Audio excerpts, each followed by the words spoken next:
Good evening, and thanks so much for tuning into KLJ's LP Flagstaff. Today on KJACK Radio, we're prepping for Battle of the Bands, and we're going to be doing some interviews with all the bands who are competing this year. So do you guys want to introduce yourselves and tell me a little bit about the band? We are West Thumb. Yeah! I am the lead singer, Dominic D'Amelia. I'm Jacob Ferraro, and I play guitar. I'm Eli Lemieux, also known as Goose Egg, and I play the bass. There you go. My name's Chad. I play the drums.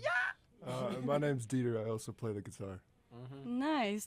And can you guys tell me a little bit about your sound? What's your whole deal as a band? We would like to say we are a mix of 90s grunge with a little bit of a funk avenue going in there. Okay. Yeah. Does that come from any bands or inspirations in particular, or do you guys kind of just like to find it on your own? Alice in Chains. Alice in Chains. Alice in Chains. Okay. I think Red Hot Chili Peppers. Red Hot Chili Peppers. Pro Jam. What kind of The aspects Doors. do you guys take from each one? Oh man, I don't even know. We just kind of all combine it. Vocals are pretty Alice in Chains sometimes. But Yeah. It's pretty cool.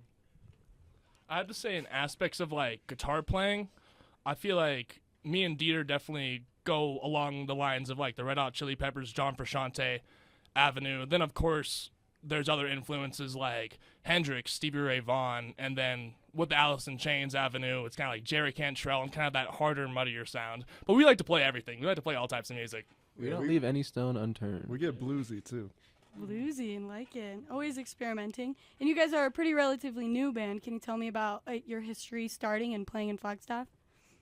I wasn't there in the beginning. You should talk about it. Okay, so actually, West Thumb, the name came from when me, Jake, and Eli all teamed up in Yellowstone National Park where we worked over the summer, and we played in the Yellowstone talent show there, and we ended up winning first place, and then we convinced Eli to move to Flagstaff, Dang. which was huge. Which is Committed. awesome of him. And then I mean, Jake and Dominic and I have been playing music together for quite some time, since high school, and then we met up with Eli, and then Eli knew Chad from working on the mountain, and it all just kind of came together. And yeah, this was all in the last like two and a half months. Yeah. Nice. Eli, do you think that some of the motivation to stay in Flagstaff was because of these guys? 100%. 100%. If the band stuff didn't work out, I would move back home. Yeah? Well, And that's if I good. didn't like the guys, but they're pretty cool. Yeah. So you already covered the name West Thumb. Where did the name West Thumb come from? So West Thumb, there's a landmark location in Yellowstone. It's called the West Thumb Geyser Basin. And when you're situated on Lake Yellowstone, the western part that juts out is referred to as the West Thumb. And when we were in Grant Village, West Thumb was super close by, and it just ended up sticking. Nice. Not gonna lie, being from Phoenix, I thought it was like Tom's thumb or something. No, yeah. And a lot of people imagine a lot of like thumb imagery when we say West Thumb, but in reality, don't blame them. there's no thumb There's involved. no thumb. If no one here went to Yellowstone, it'd be called Tom's Thumb. If there's ever an album in the future, would there be a thumb on the cover? Hitchhiking Wizard. That's a good name. You guys definitely need to follow through with that one. But so you guys mentioned that some of you guys have been playing in a band for a few years now, and I know that you guys used to be in a band called Marionette. In what ways do you kind of see the difference of this band versus that band? What does this new project mean to you guys? Well, there was no Eli and Chad Yeah. to start. Major differences in the rhythm section. Oh yeah. Pretty much a non-existent rhythm section compared to a rhythm section now that is actually like incredible. Yeah. How's it felt to kind of be able to complete that side of the band and kind of really pursue this again? Exceptional. Yeah, it's great. No, we're all very thankful for Chad and Eli. They are the rocks in our band, for sure. Last time I saw you guys play, I did not get to see Chad play drums, so I'm excited for right. tomorrow night to see how it's going to sound. Oh, yeah. You better hold it down. Oh, God. Nah, Chad's killer. He's going to do great. Yeah, so tomorrow night is our Battle of the Bands. Doors are starting at 6 p.m. at the Hive. And so are you guys nervous, excited? What are you guys feeling? I'm so nervous. Just another day in the office. It's more nervous about the interview than anything. Oh, yeah, super intimidating. I'm in a little here. excitedly nervous. I think we're the underdogs to win it. I might agree with that. The What do new you guys band on the block. The new band on the block, exactly. What do you guys think separates you from some of the other candidates? We write only original music. Everything that we play is all originals. Except for tomorrow night, man. Who knows? I did hear maybe an inkling of a cover. Who We can leave it knows? a surprise, We'll but leave it a surprise. Yeah, Yeah. leave Yeah. it a surprise. But yeah, I feel like we also have just a bunch, like a lot. I'm not saying other bands don't, but I know we have a lot of chemistry, and we could lay down a good song in like 10 minutes of jamming. It's awesome. yeah. It's pretty sweet. It just falls together really easily. And who does the lyric writing? I would say me and Jake Yeah. do a lot of lyric writing. Yeah. Where does some of that stem from? Does it kind of just come naturally? Just writing nonsense, or is there a whole methodical process to it? Sometimes I feel like when I write lyrics, it kind of comes from a place where I don't really know how to articulate my feelings, and so it kind of just comes out of that, just getting a pen onto paper and just trying to just trying to convey my feelings, and I'm sure you agree, Dom. I agree. a lot of it too is like also just some like random, just like fun stuff to write. Like sometimes I'll just write a song. I don't really have a meaning behind it, but I'll just like write some lyrics. Or if I want to tell a story, like we have like a cowboy ballad song, or I just wrote yeah. like just like a random story about some cowboy. Song's called The Cowboy. That's a popular one. What's Are you it guys about gonna again? play that one tomorrow night? Oh yeah, we're gonna play that one for sure. Yeah. That one got a lot of good memos from other people in the crowd last time we played it. Yeah. Yeah. Didn't you write it like the night before or something?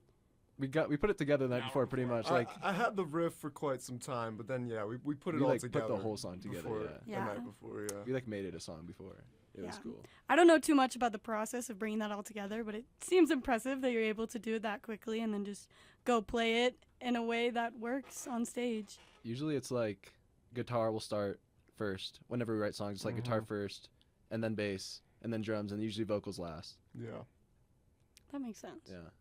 Yeah. Because it's easier for me as a singer to like have a melody down once the whole song is laid out in front of me. Yeah. I'm not going to spoil the cover for tomorrow night, but what do you guys have any like dream covers at all? What would be your next picks? We have a lot. That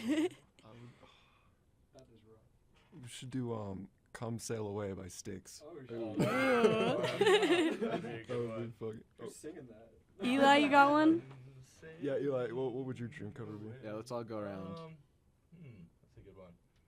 Probably say like Hotel California by the Eagles. Yeah, very good but one. they're pretty stingy about people doing covers. So Oh. Well, I who mean, knows? like we can cover it at the Hive. As long as we don't get Then any sue money us. from it, yeah, and then we get sued. More of a reason to cover it. It's like punk. Bro. Yeah. That is. Yeah. Screw the Eagles, bro. What about you, Chad? Dream drum cover song? Probably Everlong, but I'm not there yet. Ooh. That one's really hard. You could play be there. stuff like Everlong though. We can get there. Like the stuff you have over our medieval type beat. That one, that's Everlong-y. Dude, that one's like really fast. Yeah. Yeah. Jake, what about you? Soup is good food by the Dead Kennedys. Okay. Steve's Lava Chicken. I We can't. can do that right now. Is that a Minecraft parody? Should Yeah. we, should La we la do, la lava. should we do an Yeah, acapella? give us a little taste. Steve's Lava Chicken. Yeah, it's tasty as hell. Just a little taste of what's to come tomorrow night at the Hive. Yeah, so what would it kind of mean to you guys if you were to win Battle of the Bands? I think it'd be a huge stepping stone into Honestly, where we yeah. want to be as a band and with our projects.